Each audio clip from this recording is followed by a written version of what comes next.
Tiens, pourquoi ne pas donner une seconde vie à ces appareils électriques, électroniques, plutôt que de les jeter? Comme ça, on peut réduire ses déchets et aussi ses dépenses, d'autant que depuis hier, le gouvernement nous aide, vous aide à les remettre en état. Bonjour Laurie. Bonjour David. Donc désormais, on peut bénéficier d'une aide pour faire réparer ces équipements défectueux.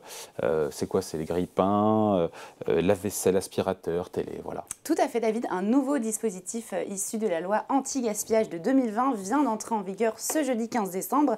Il s'agit du bonus réparation, donc c'est une ristourne sur le coût de la réparation des appareils électriques et électroniques pouvant aller jusqu'à 45 €.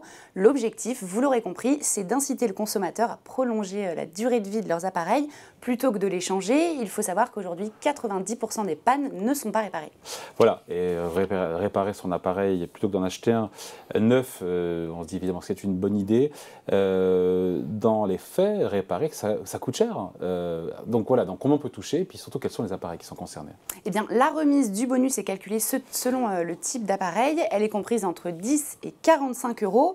Voici quelques exemples. Donc vous pourrez bénéficier de 10 € pour réparer une bouilloire ou un grille-pain, 15 € pour un drone, un aspirateur ou un instrument de musique par exemple, 20 € pour un appareil photo ou une enceinte, 25 € pour un lave-vaisselle, 30 € pour une télé et enfin 45 € pour un ordinateur, c'est le maximum. Attention, pour les PC, ce sera pour une facture à partir d'un montant de 180 €. En tout, 30 produits sont actuellement concernés et la liste des appareils doit s'étendre chaque année pour atteindre 68 équipements en 2025. Est-ce qu'il y a des conditions pour pouvoir obtenir, Laurie, cette aide? Il y a des petites lignes quelque part qui nous disent des conditions à respecter? Eh bien oui David, le bonus s'applique uniquement à des produits achetés en France qui ne sont plus sous garantie ou couverts par une assurance.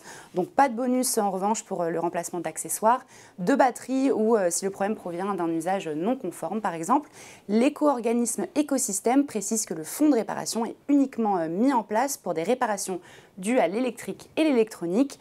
Enfin, si la facture TTC est inférieure au montant indiqué, eh bien le coup de pouce ne sera pas accordé. Et dans les faits, quel mode d'emploi pour bénéficier de cette aide? Eh bien, pour faire réparer son appareil, il faut se rendre sur le site écosystème.eco ou écologique. Vous y trouverez la liste des réparateurs agréés et labellisés Quali-Répar. Actuellement, 400 magasins et 700 réparateurs à domicile sont labellisés sur le territoire métropolitain et le gouvernement vise les 10 000 magasins d'ici 2027, donc un objectif assez ambitieux. Bon, comment ça se passe concrètement, Laurie? Il faut d'un côté payer le coût de la réparation, puis après on fait une demande d'aide? Eh bien non David, la réduction est automatique, elle est automatiquement appliquée sur la facture de manière visible. Les professionnels sont par la suite remboursés via un fonds doté de 410 millions € sur 6 ans, alimenté par les fabricants. Entre 10 et 45 € d'aide, on prend évidemment, mais est-ce que c'est suffisant? Est-ce que c'est vraiment intéressant cette aide de l'État? Eh bien David, j'ai envie de vous dire, tous les coups de pouce sont bons à prendre, mais cette prise en charge est jugée encore trop faible par l'ONG Zero Waste. L'enjeu est à présent de savoir si ce bonus incitera réellement les consommateurs à faire réparer leurs appareils. De plus, le nombre de réparateurs agréés pourrait être difficile à atteindre. Certains craignent que les TPE aient du mal à obtenir le label Quali-Répar.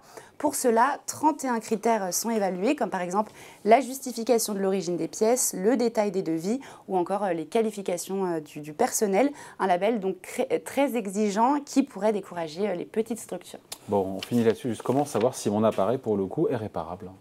Eh bien David, si comme beaucoup de Français, vous êtes soucieux de la durée de vie de votre appareil, l'indice réparabilité qui a été mis en place en 2021 vous permet de savoir s'il est facilement réparable ou non grâce à une note allant de 1 à 10 calculée sur la base de plusieurs critères comme par exemple la démontabilité du produit ou la disponibilité des pièces détachées.